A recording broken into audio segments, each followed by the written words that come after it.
नमस्कार विद्यार्थी मित्रांनो, स्टडी फ्लो कोर्सेस मध्ये आपलं पुन्हा एकदा सर्वांचं स्वागत आहे. मित्रांनो, आज आपण बीएससी अंतर्गत येणारा बीएससी इन जेनेटिक्स या कोर्स बद्दल पूर्ण माहिती पाहणार आहोत की हा कोर्स काय आहे, याचं मुख्य केंद्र काय, याची एलिजिबिलिटी काय, याचे कॉलेजेस कोणते आहेत, कोणत्या विद्यार्थ्यांनी हा कोर्स चूज करावा, कोणी नाही करावा, याचा सिलेबस काय, याच्यामध्ये कोणता सिलेबस शिकवला जातो, या सर्व प्रश्नांची उत्तरे तुम्हाला या व्हिडिओमध्ये मिळतील. त्याच्यामुळे हा व्हिडिओ शेवटपर्यंत पहा आणि चॅनलवर नवीन आलेला असाल तर सबस्क्राईब नक्कीच करा. So let's begin.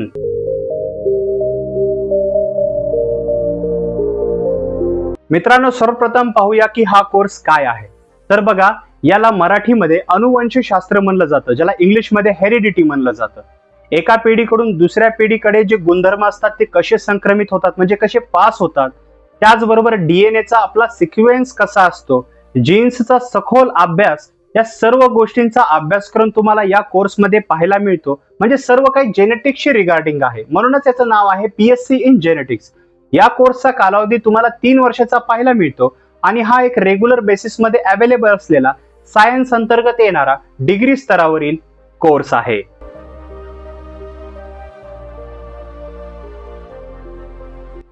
तर मित्रांनो, आता आपण या कोर्सची एलिजिबिलिटी पाहूया. जर तुम्हाला या कोर्सला ऍडमिशन घ्यायचं असेल तर एलिजिबिलिटी लागते 12th पास आउट. तुम्ही फिजिक्स, केमिस्ट्री, बायोलॉजी या 3 विषयासह 12वी उत्तीर्ण केली पाहिजे. म्हणजे फक्त 12वी पास आउट असला तरी चालतं, पण तुम्हाला मिनिमम 50 to 60% मार्क्स असले पाहिजेत, मिनिमम तरी. जर तुम्ही SC, ST, OBC, EWS या प्रवर्गातून येत असाल, या कॅटेगरीमधून येत असलेले विद्यार्थी असाल तर तुम्हाला अतिरिक्त 5 ते 10% सूट दिली जाते. बाकी तुम्हाला जी एंट्रन्स असते, म्हणजे तुम्हाला डायरेक्टली डिग्रीमध्ये जे तुम्हाला प्रवेश दिला जातो ते डायरेक्टली तुमच्या मार्काच्या बेसिसवर दिला जातो. काही क्वचित महाविद्यालय असतात, काही टॉपच्या संस्था असतात, तिथे फक्त एंट्रन्स एक्झाम ठेवली जाते आणि ती पण त्यांच्या स्तरावरची असते, म्हणजे कॉलेज स्तरावरची असते. पण सिंपल आहे, या कोर्सला ऍडमिशन घेण्यासाठी तुम्ही फक्त 12वी पास आउट असला पाहिजे सायन्स मधून. मिनिमम तुम्हाला 50 ते 60% मार्क्स असणं गरजेचं आहे.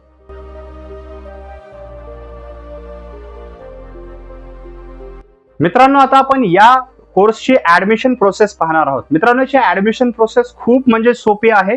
जर याच्याबद्दल पाहिलं तर तुम्ही 12वी पास आउट असाल, फॉर एक्झाम्पल तुम्हाला 50 to 60% मार्क्स आहेत, दॅट्स इट.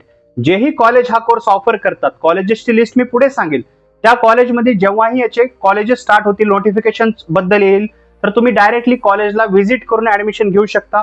ऑनलाईन पद्धतीने सुद्धा तुम्ही वेबसाईट वरती जाऊन जे आहे ऍडमिशन घेऊ शकता. याच्यामध्ये तुम्हाला डायरेक्ट ऍडमिशन सुद्धा पाहायला भेटतं, म्हणजे डायरेक्टली कॉलेजमध्ये जाऊन तुमचे डॉक्युमेंट सबमिट करून तुम्ही ऍडमिशन घेऊ शकता. दुसरं काही टॉपच्या संस्था असतात, जसं मी याच्या आधी सांगितलं, एंट्रन्स एक्झाम ठेवतात. त्या एंट्रन्स एक्झाम तुम्हाला देणं गरजेचं असतं. तुम्ही जितके जास्त हायर मार्क्स अचीव्ह करताल, तुमची जी सीट असते ती रिझर्व्ह होते. काही कॉलेजेसमध्ये तुम्ही जर चांगले मार्क्स मिळवले तर जी तुमची फी असते त्याच्यामध्ये तुम्हाला सूट दिली जाते. अदरवाईज तुम्हाला स्कॉलरशिप सुद्धा प्रोव्हाइड केली जाते. तर अशा प्रकारचे पर्क्स जे असतात ते तुम्हाला पाहायला मिळतात. पण ऍडमिशन प्रोसेस जर पाहिली तर ती डायरेक्ट ऍडमिशन ऍज वेल ऍज मेरिट बेस्ड ऍडमिशन किंवा एंट्रन्स एक्झाम बेस्ड ऍडमिशन पद्धत पाहायला मिळते. अधिक माहितीसाठी डिस्क्रिप्शनच्या फर्स्ट लिंकला क्लिक करून तुम्ही ती माहिती सुद्धा रीड करू शकता.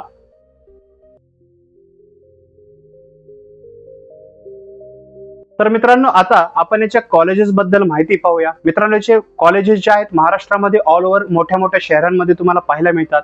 पुणे, मुंबई, सोलापूर, कोल्हापूर, वर्धा या शहरांच्या ठिकाणी तुम्हाला याचे कॉलेजेस पाहायला मिळतात. मग SPP युनिव्हर्सिटी असेल, झेवियर्स कॉलेज असेल किंवा सायन्स इन्स्टिट्यूट असतील. वर्ध्यामध्ये सुद्धा कॉलेजेस आहेत. छत्रपती शिवाजी महाराज युनिव्हर्सिटी आहे कोल्हापूरची. तर याच्यामध्ये सुद्धा जे ॲफिलिएटेड कॉलेज आहे तिथे तुम्हाला हा कोर्स ऑफर केला जातो. महाराष्ट्राच्या बाहेरही इतर युनिव्हर्सिटीज मध्ये तुम्हाला हा कोर्स ऑफर केला जातो. दोन्हीमध्ये डिफरन्स इतकाच असतो की तुम्हाला महाराष्ट्राच्या बाहेर जर ऍडमिशन घ्यायचं असेल तर एंट्रन्स एक्झाम द्यावी लागेल. महाराष्ट्राच्या आतमध्ये तुम्हाला डायरेक्टली ऍडमिशन तुमच्या मार्क्सच्या बेसिसवर, 12वीचे जे मार्क्स असतील त्या बेसिसवर मिळून जाईल. आणि दोन्हीमध्ये डिफरन्स एक आहे फीचा. महाराष्ट्रामध्ये तुम्हाला जे फी स्ट्रक्चर आहे ते थोडंसं कमी पाहायला भेटेल. महाराष्ट्राच्या बाहेर तुमचं फी स्ट्रक्चर थोडं हायर पाहायला भेटू शकतं. 30 ते 40% अगाऊ फी पाहायला भेटू शकते. ऍज वेल एज तुमचे एक्सपेन्सेस पण जास्त होतील. तर हे जे कॉलेज निवडण्याचे जे डिसिजन्स असतील ते तुम्ही फ्युचरमध्ये घेऊ शकता. जर तुमची आत्ताच 12वी झाली असेल तर तुम्ही इंटरनेटच्या माध्यमातून याच्याबद्दल माहिती जाणून घेऊ शकता किंवा कॉमेंट सेक्शन मध्ये मला विचारू शकता. तसेच याची अधिक इन्फॉर्मेशन कॉलेजेस बद्दल, त्यांच्या ऍव्हरेज फी बद्दल, त्यांच्या स्ट्रक्चर बद्दल, करंट फी मी डिस्क्रिप्शनच्या लिंक मध्ये दिलेली आहे. फर्स्ट लिंकला क्लिक करून तुम्ही तीही माहिती रीड करू शकता.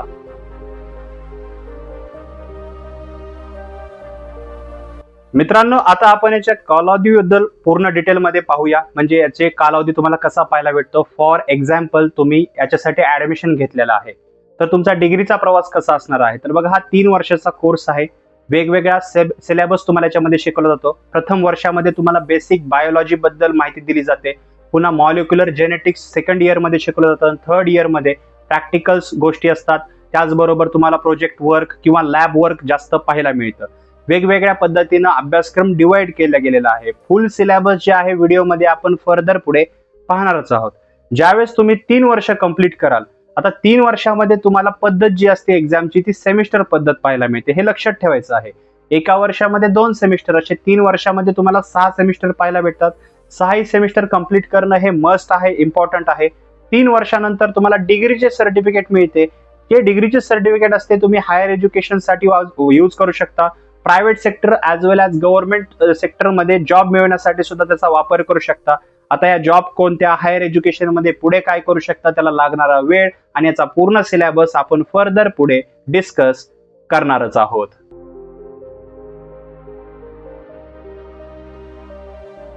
तर मित्रांनो, आता आपण याच्या सिलेबस बद्दल डिटेलमध्ये माहिती पाहूया. ज्यावेळेस आपण याचा सिलेबस पाहूया, आपल्याला कळून जाईल की पूर्ण या 3 वर्षामध्ये कोणकोणत्या सब्जेक्टचा आपल्याला अभ्यास करावा लागणार आहे किंवा आपल्याकडून करून घेतला जाणार आहे, जेणेकरून तुम्हाला क्लिअरन्स मिळेल आणि मे बी तुमचा जे डिसिजन असेल इथे इन्फ्लुएन्स पण होऊ शकतो. तर जसं तुम्ही स्क्रीनवर पाहू शकता, यामध्ये तुम्हाला scope of genetics, microscopy, model organisms, history of genetics, law of segregation, elements of biometry, तसेच nucleic acid, DNA replication, gene expression, study of chromosomes, तसेच introduction to RDT, tools of RDT, techniques of RDT, evolutionary genetics, population genetics, biometrical genetics, ह्या सारख्या वेगवेगळ्या सब्जेक्टचा जो आहे अभ्यास करायला पाहायला मिळतो. आता हे सब्जेक्ट सांगितलेले आहेत ते एवढेच आहेत का, तर असं बिलकुल नाहीये. पूर्ण सब्जेक्ट जर रीड करायचे असतील तर आत्ताच तुम्ही स्क्रीनला पॉज करून पूर्ण सब्जेक्ट रीड करू शकता. अदरवाईज डिस्क्रिप्शनच्या फर्स्ट लिंकला क्लिक करून याचे मुख्य विषय रीड करू शकता, तिथे तुम्हाला समजून जाईल. ज्यावेळेस आपण या सब्जेक्टवर फोकस करतो, आपल्याला याचे फेजेस पाहायला मिळतात. जेनेटिक्स बद्दल तुम्हाला माहिती जी आहे ती नंतर पाहायला भेटते. सुरुवात तुम्हाला बेसिक पासून केली जाते, मग बायोलॉजी असेल.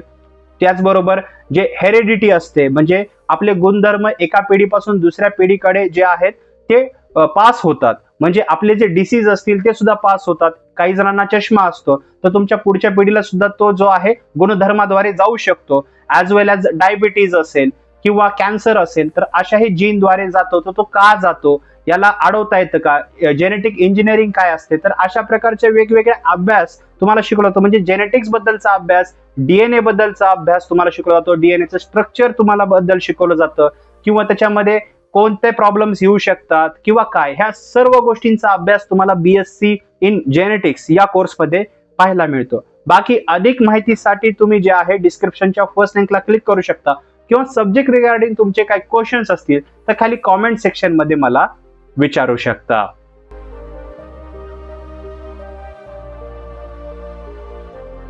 तर मित्रांनो, आता पाहूया की हा कोर्स केल्यानंतर तुम्हाला पुढील संधी काय पाहायला मिळतात. म्हणजे मेनली आपण अपॉर्च्युनिटीज बद्दल आता पाहणार आहोत. सर्वप्रथम जी अपॉर्च्युनिटी तुम्हाला असते ती म्हणजे हायर एज्युकेशन. बघा, हा बीएससी अंतर्गत येणारा डिग्री कोर्स आहे. तुम्ही पुढे जे आहे पोस्ट ग्रॅज्युएशन सुद्धा करू शकता एमएससी मध्ये, किंवा तुम्ही वेगवेगळे जे आहेत सर्टिफिकेशन कोर्सेस सुद्धा करू शकता. तुम्ही हायर स्किल्स अचीव्ह करू शकता. जर तुम्हाला लॅब असिस्टंट किंवा टेक्निशियन बनायचं असेल तर या डिग्रीच्या बेसिसवर तुम्ही तेही बनू शकता. पण जर तुम्हाला सायंटिस्ट बनायचं असेल तर तुम्हाला पीएचडी करावी लागेल. पुढे तुम्हाला मास्टर्स करावे लागेल. तुम्ही रिसर्च सुद्धा करू शकता, त्यावेळेस तुम्ही सायंटिस्ट बनू शकता. म्हणजे हायर एज्युकेशनच्या संधी हा कोर्स प्रोव्हाइड करतो. त्यामुळे तुमचा बेस जो आहे तो या डिग्रीच्या कोर्समध्ये तुम्ही चांगला बनवू शकता, जेणेकरून पोस्ट ग्रॅज्युएशन मध्ये किंवा पुढे पीएचडी मध्ये तुम्हाला याची अडचण येणार नाही. आणि फ्युचरचे डिसिजन तुम्ही जे आहे तेवढे कॅपेबल व्हाल नंतर की तुम्ही हे डिसिजन जे आहे फ्युचरमध्ये घेऊ शकता. दुसरं तुमच्याकडे ऑप्शन आहे गव्हर्नमेंट जॉब्सचं प्रिपेरेशन. तर बघा, वेगवेगळे गव्हर्नमेंट सेक्टर्स आहेत, हॉस्पिटल्स आहेत, अशा ठिकाणी किंवा जे फर्म्स असतात, मोठ्या मोठ्या संस्था असतात, या ठिकाणी तुम्ही जे रिसर्चर किंवा सायंटिस्ट सुद्धा बनू शकता. याच्यासाठी वेगवेगळ्या जॉब ज्या आहेत गव्हर्नमेंट प्रोव्हाइड करतं, याचे नोटिफिकेशन आणतं. यासाठी तुम्हाला काय करायचं आहे तर याचं प्रिपरेशन करायचं आहे, तुम्हाला जास्तीत जास्त अभ्यास करायचा आहे आणि जेव्हा केव्हाही गव्हर्नमेंट जॉबचं नोटिफिकेशन निघेल तुम्ही एक एक्झाम देऊन किंवा तुमची प्री आणि मेन्स अशा प्रकारच्या 2 एक्झाम देऊन किंवा मुलाखतीद्वारे तुमचं सिलेक्शन होऊ शकतं. एक डिसेंट गव्हर्नमेंट जॉब सुद्धा तुम्ही मिळवू शकता. पण लक्षात ठेवा हा प्रवास तेवढा सोपा नसणार आहे. याच्यासाठी कॉम्पिटिशन असतं, अभ्यास करावा लागतो, चांगला अभ्यास करावा लागतो. हे जे डिसिजन आहे तुम्ही फर्दर पुढे फ्युचरमध्ये घेऊ शकता. तिसरं आहे प्रायव्हेट सेक्टरमध्ये जॉब शोधणे किंवा मिळवणे. तर यामध्ये तुम्हाला प्रायव्हेट सेक्टरमध्ये वेगवेगळ्या जॉब पाहायला मिळतात, जसं की health care centres, consultancies, forensic departments, testing labs, hospitals, pharmaceutical industries. तर ह्या जे आहेत सेक्टर्स आहेत, हेल्थ केअर सेक्टर्स आहेत किंवा हॉस्पिटल्स वगैरे किंवा संस्था तुम्हाला पाहायला मिळतात जिथे रिसर्च केले जातात. कोणकोणत्या प्रकारच्या जॉब असतात तर त्याही तुम्ही स्क्रीनवर पाहू शकता. बायोटेक्निशियन, जेनेटिक काउन्सलर, जिओनॉमिक्स, बायोफिजिस्ट, एपिडेमिओलॉजिस्ट, तसेच फॉरेन्सिक सायंटिस्ट अँड तशाच प्रकारच्या सिमिलर वेगवेगळ्या जॉब्स तुम्ही करू शकता.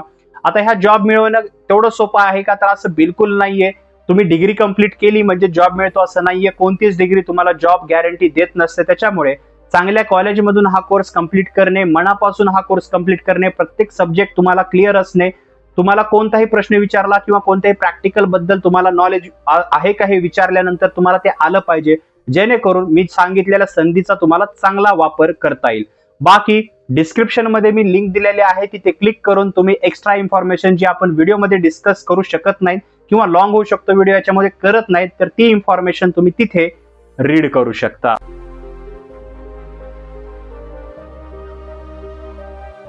तर मित्रांनो, लास्ट बट नॉट लिस्ट आता पाहूया की हा कोर्स का आणि कोणी निवडावा किंवा माझं पर्सनल ओपिनियन काय आहे. तर बघा विद्यार्थी मित्रांनो, जर तुमचं सायन्स बॅकग्राऊंड मधून 12वी कंप्लीट झालेली आहे, जर तुम्हाला चांगले मार्क्स आहेत तर तुम्ही जे आहे या कोर्सला जे आहे कन्सिडर करू शकता. काहीतरी सगळ्यापेक्षा वेगळं काहीतरी करायचं आहे. मेडिकल फील्ड मध्ये जे आपल्याला कोर्सेस पाहायला मिळतात त्या सिमिलर असा कोर्स करायचा आहे. हॉस्पिटलमध्ये किंवा ज्या वेगवेगळ्या लॅबोरेटरीज आहेत तर तुम्हाला इथे जॉब करायची आवड आहे किंवा पुढे सायंटिस्ट बनायचं आहे तर तुम्ही या कोर्सला कन्सिडर करू शकता. बाकी जर तुम्हाला सिलेबस समजत नाहीये किंवा जेनेटिक्स बद्दल तुम्हाला माहित नाहीये किंवा सायन्सचे कोर्सेस आवडत नाहीये तर तुम्ही बीएससी चे वेगळे कोर्स पाहू शकता किंवा या व्यतिरिक्त जर तुमचं मॅथ असेल तर सायन्स किंवा मेडिकल फील्ड मधले कोर्सेस पाहू शकता. तुम्हाला वेगवेगळे कोर्सेस आम्ही अवेलेबल करून दिलेले आहेत. त्याची इन्फॉर्मेशन तुम्ही जे आहे आपली युट्यूब चॅनलची प्लेलिस्ट चेक करू शकता किंवा studyflowcourses.in वेबसाईटला व्हिजिट करू शकता. त्याचबरोबर काय लक्षात ठेवायचं आहे, कॉलेजेस खूप आहेत ऑल ओव्हर महाराष्ट्रामध्ये. तुम्ही कॉलेज चूज करताना वाईजली चूज करा. कॉलेजमध्ये प्रॅक्टिकल्स घेतले जातात का, शिकवण्यावर चांगला भर दिला जातो का, कशा प्रकारचं नॉलेज दिलं जातं, याचे रिव्ह्यूज काय आहेत हे सगळं चेक करा. ज्या विद्यार्थ्यांनी त्या फॉलोइंग कॉलेजमधून डिग्री कंप्लीट केलेली आहे अशा विद्यार्थ्यांना भेटा किंवा केवरा किंवा रेडिट या वर जाऊन तुमचा अकाउंट क्रिएट करून तुम्ही चॅट करा. त्यांना विचारू शकता, स्टुडंटचे ओपिनियन घेऊ शकता, जेणेकरून तुम्ही या डिग्री रिगार्डिंग किंवा कॉलेज जे असेल तुमचं फॉलोइंग या रिगार्डिंग माहिती घेऊ शकता. बाकी एक्स्ट्रा इन्फॉर्मेशन जे आपण व्हिडिओमध्ये डिस्कस करू शकत नाही ते मी डिस्क्रिप्शनच्या फर्स्ट लिंक मध्ये दिलेले आहे, तुम्ही क्लिक करून रीड करू शकता. याबद्दल किंवा इतर काही तुमचे प्रश्न असतील तर खाली कॉमेंट सेक्शन मध्ये विचारा. जर तुम्हाला समजत नाहीये की कोणती डिग्री चूज करू, ही की दुसरी, तुम्हाला मार्गदर्शन पाहिजे असेल, फ्री ऑफ कॉस्ट डिस्क्रिप्शन मध्ये इंस्टाग्रामची लिंक आहे, डायरेक्टली आम्हाला डीएम करून तिथे विचारू शकता. तुमचं जेही शिक्षण झालेलं आहे काय ते आमच्याशी बोलू शकता. आम्ही 24/7 तिथे तुमच्यासाठी अवेलेबल आहोत. मित्रांनो, मिळूया पुढच्या व्हिडिओमध्ये. तर हा व्हिडिओ पाहिल्याबद्दल धन्यवाद.